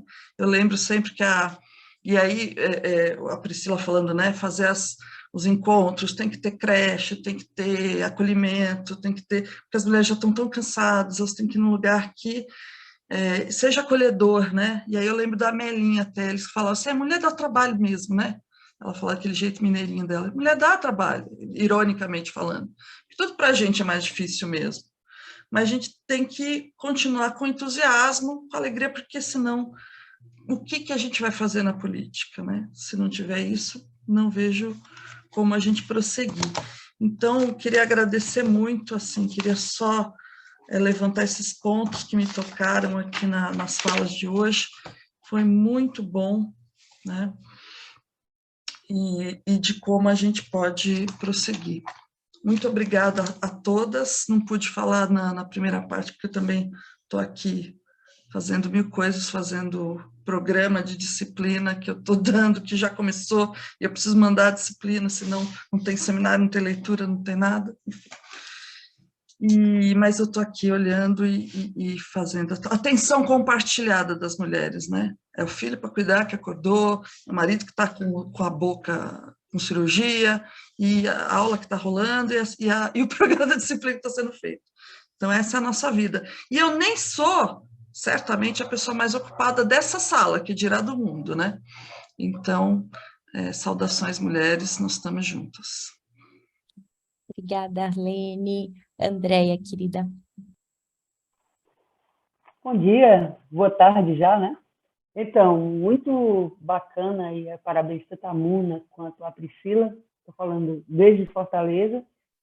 Sou do Projeto OSH, que é um projeto que trabalha basicamente tecnologia, ciência cidadã, uso de tecnologia por questões cívicas, né, e educativas, e a gente está colocando como mote para os próximos 2 anos a questão fundamental da mulher, tanto na política, na autonomia política, quanto na autonomia financeira também, né? Então, esse projeto aqui, que eu estou acompanhando muito de perto, a gente tem esse propósito de trazer soluções. E quando foi falado em assessoria continuada, que a Arlene falou, quanto eu também me atentei, porque é um desejo nosso e que pode muito bem ser viabilizado. Inclusive, iremos conversar com vocês sobre essas propostas e, quem sabe, a gente ter algo continuado, pensado, planejado, né, como uma estratégia que nos leve em 2024 a um outro patamar, utilizando as universidades como capilaridade, né, esse papel fundamental da ciência cidadã, cidadania para mulheres, né? Mulheres, que não basta só ser mulher. Então, o conteúdo que vocês trouxeram foi apaixonante, foi poético e também muito pragmático, foi muito rico para quem tá querendo realmente se candidatar e, porventura, exercer mandatos, né? E, assim, com vocês a gente pode ver que a política é bonita, a política é apaixonante, né? E a campanha é uma prática pedagógica. Assim. Em 2012, só parênteses, eu coordenei campanha digital, em 2012, aqui no Ceará, a campanha do Renato Rosendo, até do pessoal. E, na época, nós fomos, digamos assim, utilizamos muito da campanha colaborativa, na época que ainda os algoritmos não dominavam. Então, ainda era possível fazer campanha nesses motes. Nós estamos disputando narrativas, e aí eu vou entrar para a segunda parte aqui e jogar para vocês, que é o uso das tecnologias da informação e da comunicação, muito além das redes sociais, muito além de WhatsApp. Acredito que tenha que ter como ponto fundamental a centralidade da discussão de ter grupos, inclusive de esquerda, de movimentos sociais, com essa temática de acompanhamento continuado. Nós estamos levando surras e surras e surras, não só pelo algoritmo, mas também pela ausência de políticas pensadas para isso, né? E a outra coisa também é a questão do que é o parlamento.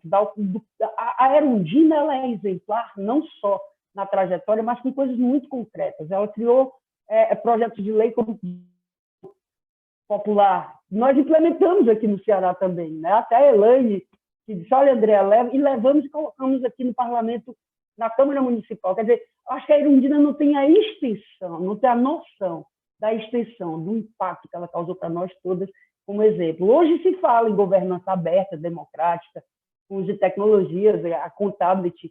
A Erundina, há muitos anos, já praticava essa governança aberta e democrática. O que eu acho que é o papel nosso agora é aprimorar, criar mecanismos continuados de participação popular, de transparência, do uso de tecnologias, não só para a campanha, mas também para os mandatos. Então, quero colocar aqui à disposição o projeto WASH para a gente pensar juntas e, quem sabe, criar essa assessoria continuada aí para apoiar mandatos no Brasil inteiro e a gente mudar esse panorama de 15% de parlamentares, né, de ocupação do parlamento.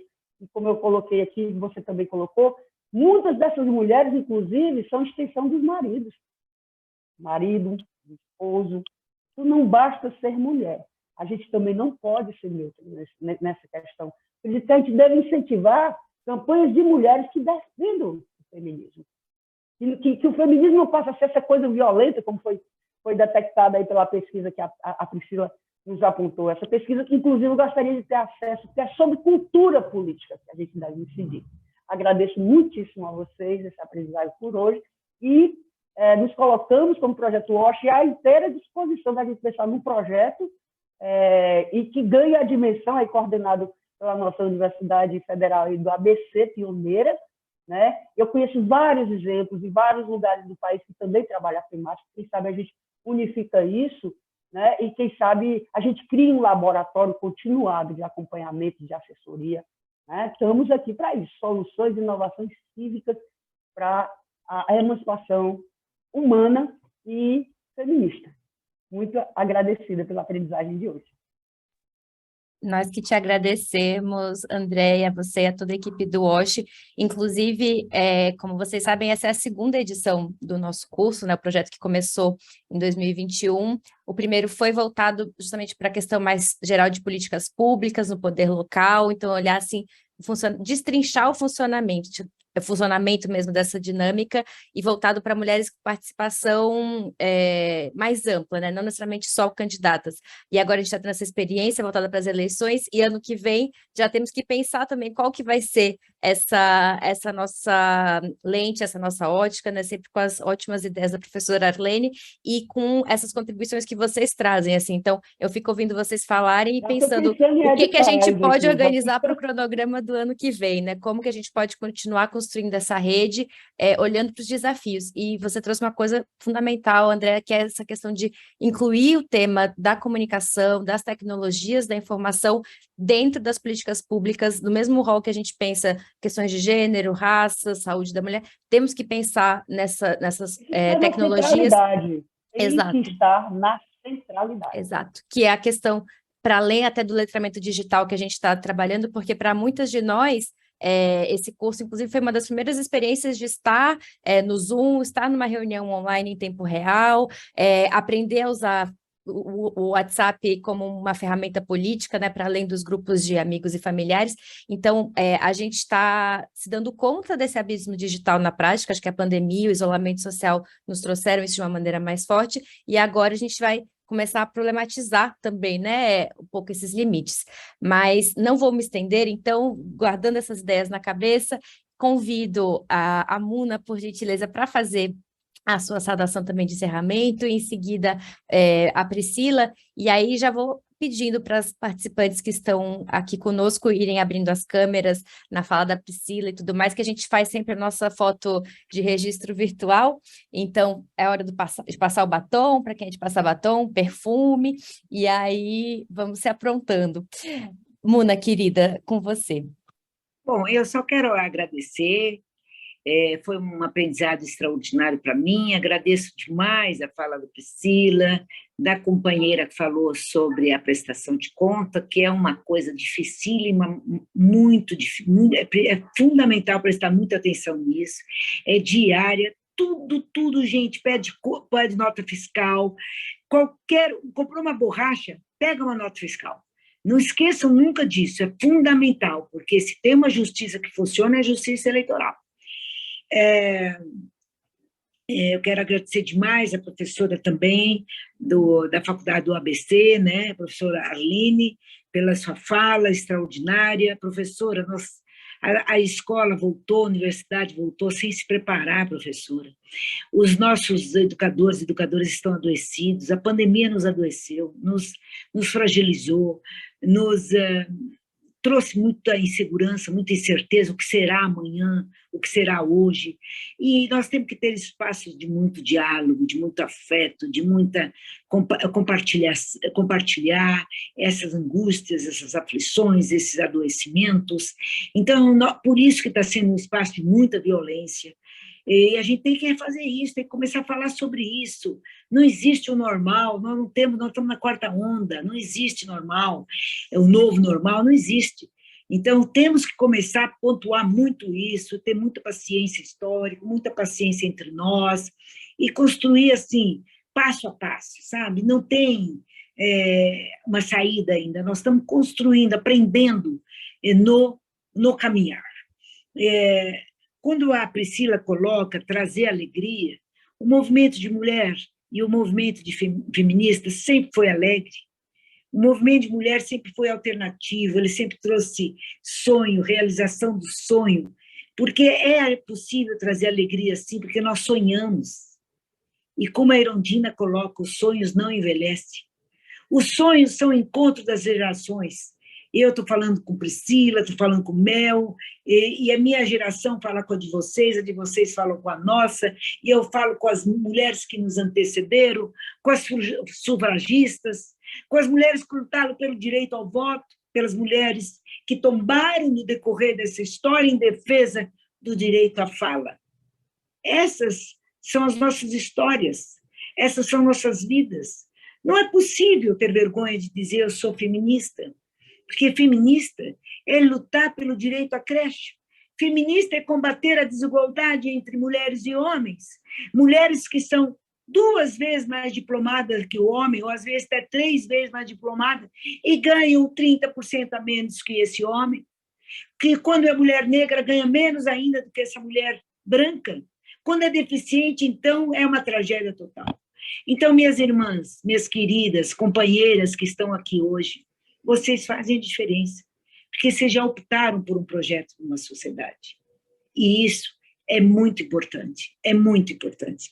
E eu quero dizer, quando você começar a sua campanha, não queira começar do todo, não. Vá por parte, vá para o diálogo, primeiro diálogo de família, dos seus colegas, do seu padeiro. Às vezes o padeiro da sua rua não sabe que você é candidata. Ele sabe do candidato homem, porque ele vê um monte de cartaz daquele homem. Da tua, às vezes não vai ver, porque nós vivemos ainda em invisibilidade. Mas tem algumas coisas que você pode defender já. O projeto da brinquedoteca. Leve isso no seu discurso. Todo hospital pediátrico, municipal, estadual, federal, tem que ter uma brinquedoteca. Já é reconhecido cientificamente que o hospital que tem a brinquedoteca, a criança se recupera muito mais rápido do que o hospital que não tem. Por quê? Porque a criança não vai sentir uma descontinuidade daquilo que ela tem no lar, na escola, quando ela chega na unidade hospitalar. Ela vai ter a mesma continuidade, então ela não vai ter um rompimento, ela não vai ter um sofrimento, ela vai ter o acolhimento. Então, discuta isso, né? Discuta também, leve como proposta que você, como deputado estadual, vai levar a implementação do relatório anual do seu estado, que todo estado tenha um relatório anual de investimento de políticas para as mulheres. Isso é concreto, é uma lei federal, que a Erundina fez, mas que pode vir para o seu estado, vem para o seu município. É concreto. Outra questão também, criação e fiscalização dos comitês de mortalidade materna. Cada município tem que ter o comitê. Eu, aqui no estado de São Paulo, sou ainda titular, sim, do Comitê de Mortalidade pela Sociedade Civil. Levamos para todos os municípios, mas ainda há municípios que têm dificuldade. Então, veja como está no seu município, fiscalize, implemente os comitês de mortalidade materna. Evidente que você vai ter outras prioridades também, mas é um bom início, é dialogar e dar um compromisso de que você é uma candidata para combater a maior chaga existente no nosso país, que é a violência contra a mulher, que é o feminicídio, morrer por ser mulher, combater a mortalidade materna e combater a desigualdade existente. Se você vai para o parlamento, tenha este compromisso. Acredite, assim nós faremos uma sociedade mais justa e mais igualitária, sem nenhum tipo de discriminação. Eu acredito nisso. Eu faço disso a minha história diária. Levo essa discussão permanentemente, aonde eu estiver, porque eu acho que é assim que nós vamos fazer a mudança. E nós precisamos demais da tua candidatura. Nós precisamos demais do seu ânimo, demais do seu compromisso.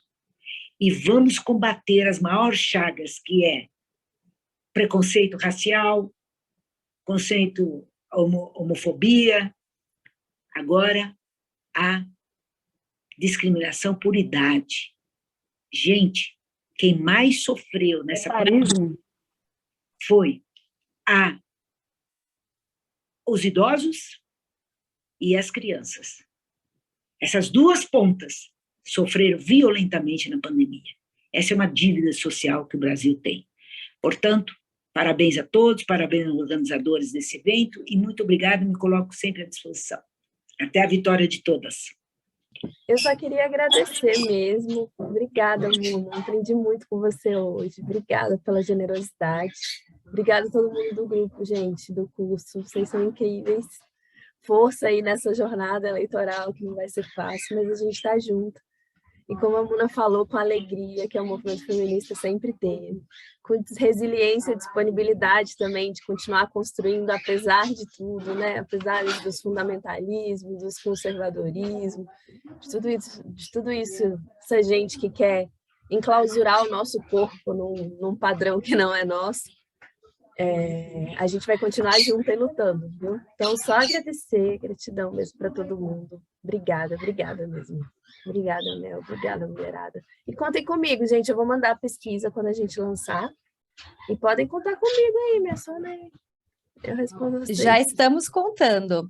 Inclusive, a gente falou um pouco na primeira aula, né? Depois desse momento, a gente vai fazer uma pesquisa qualitativa com algumas candidatas também próximas do curso, inscritas ou apoiadas, e a gente quer justamente compreender que desafios comuns são esses que as mulheres enfrentam, né, na prática. Então, como a Muna falou, a campanha em si é um momento pedagógico, então acho que a vitória ela não está necessariamente vinculada à eleição. A eleição, com certeza, é um dos objetivos, mas só da gente conseguir promover essa conscientização nesse momento político, que a Pri também falou, da questão, né, de quando as pessoas começam a pensar política ao longo da vida, ao longo do ano, que isso já seja uma vitória para a gente também. Então, agradecer muito, vou interrompendo a nossa gravação, agradecer as pessoas que estão assistindo também em casa, a gente tem sempre muitos comentários depois e posso até também colocá-los em contato com Priscila e Muna. Queria também